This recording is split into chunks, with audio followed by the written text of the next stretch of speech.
नमस्कार दोस्तों। Test cricket का जो मजा है वो पूरी भारत इंग्लैंड टेस्ट श्रृंखला में देखने को मिला है। आज जिस तरीके से भारत ने खेल की शुरुआत की थी उसी तरीके से भारत ने खेल का अंत किया। इफेक्टिवली 2 विकेट गिर चुके हैं क्योंकि क्रिस वोक्स ने तो खेलना नहीं है, 8 बाकी हैं। अब आज सवेरे दिन की जो शुरुआत हुई तो नाइट वॉचमैन आकाशदीप और जायसवाल ने पारी को आगे बढ़ाया। और भाई एक बात कहते हैं कि बड़े मियाँ तो बड़े मियाँ, छोटे मियाँ सुभान अल्लाह।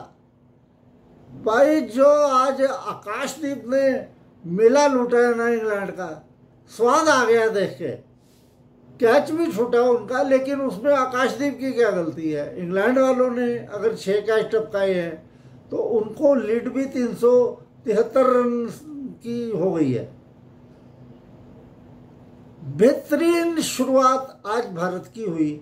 लगभग आकाशदीप ने इंग्लैंड को तरसा दिया विकेट के लिए। और एक समय जहां लग रहा था कि लंच तक ये आकाशदीप भी खेलते रहेंगे, वो मेरे ख्याल से ये एक मैच विनिंग पार्टनरशिप थी जो एक टेल एंडर नाइट वॉचमैन और एक ऊपरी क्रम के बल्लेबाज के बीच में हुई है। शतक जरूर जायसवाल ने बनाया, लेकिन आज का दिन का हीरो है मेरे ख्याल से आकाशदीप, क्योंकि उसके प्रयासों के बिना भारत का स्कोर 270-80 से ज़्यादा नहीं पहुंच सकना था। और इंग्लैंड की जो स्थिति है इस वक्त 50 पर 1 आउट, तो इंग्लैंड भी हंट में बना रहता। आकाशदीप की जितनी तारीफ की जाए वो कम है।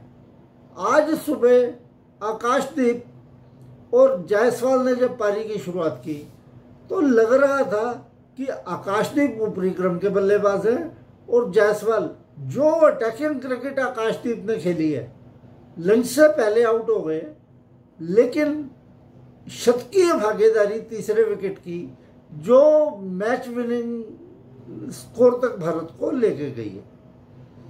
बेहतरीन क्रिकेट आकाशदीप।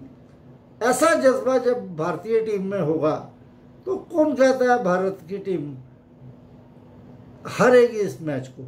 भारत कल टेस्ट मैच जीत रहा है, कल चौथा दिन और आखिरी दिन है।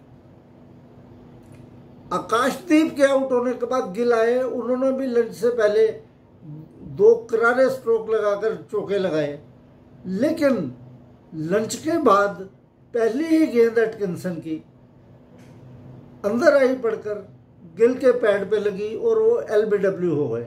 वो LBW हुए और साथ ही उनका सपना टूट गया जो 1971 में सुनील गावस्कर के 774 रन से आगे निकलने का था।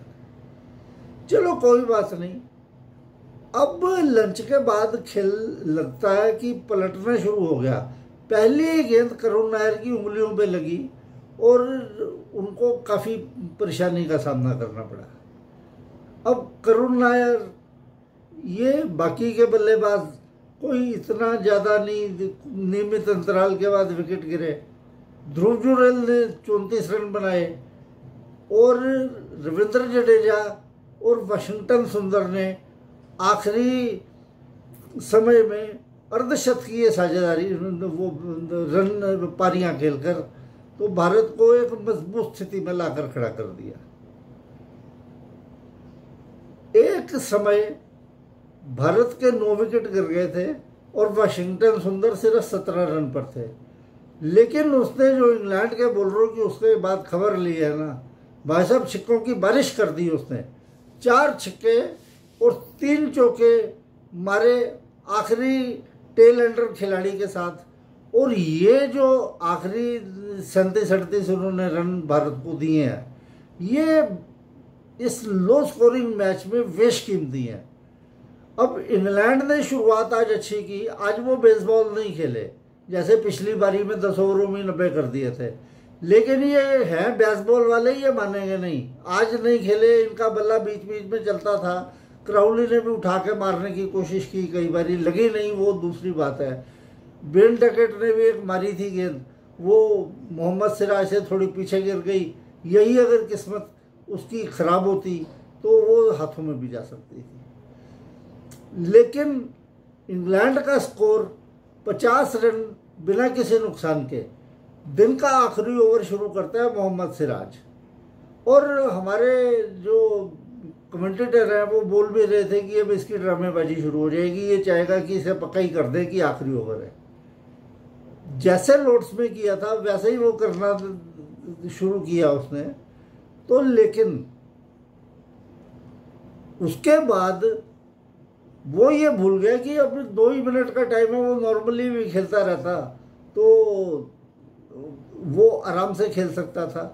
उससे ज़रूर उसकी कंसंट्रेशन छूटी, और उसके बाद दिन के ओवर की आखिरी गेंद, आखिरी मतलब 5वीं गेंद थी। जैक क्रोली वो आगे तो रहते ही हैं 2 फुट, तो जो गेंद उनको लिए गुड लेंथ होनी थी वो उन्होंने खुद यॉर्कर बना ली, और सिराज ने उनका डंडा निकालकर भारत को पहला विकेट दिलाया।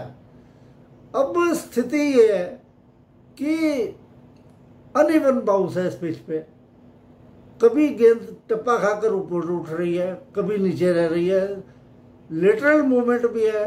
और कल अगर थोड़ा सा बादल भी मिल गए, आज फिलहाल धूप निकली हुई थी तो इतनी गेंद स्विंग नहीं की, लेकिन भारतीय गेंदबाजों ने आज अच्छी गेंदबाजी की, और गिल ने आज अच्छी कप्तानी की।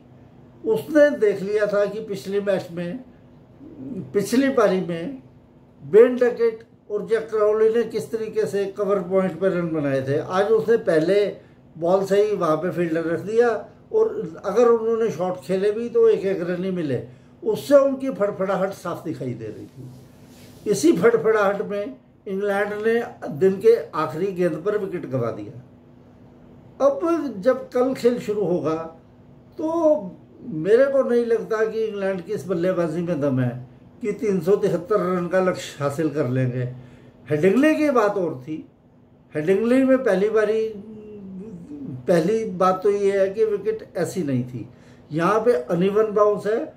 उसी टिप्पे पे गेंद पड़कर घुटनों तक रह रही है, उसी पे टप्पा खाकर उंगलियों पर आ रही है, मुंह पर आ रही है गेंद। आज भी कई गेंदे ऐसे अनइवन विकेट पर इंग्लैंड की टीम अगर टी तक भी सरवाइव कर जाए तो बहुत बड़ी बात होगी।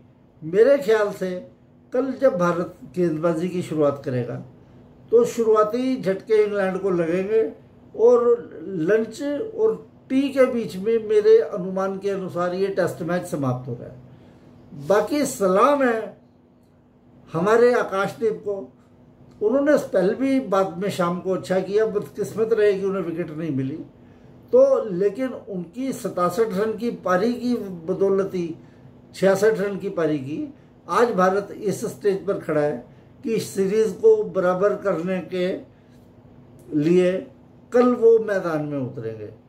अब जब कल खेल शुरू होगा और जब इस टेस्ट मैच का अंत हो जाएगा तो उसके बाद हम आपसे दोबारा अपने व्यूज़ लेकर आपके पास आएंगे। तब तक के लिए नमस्कार।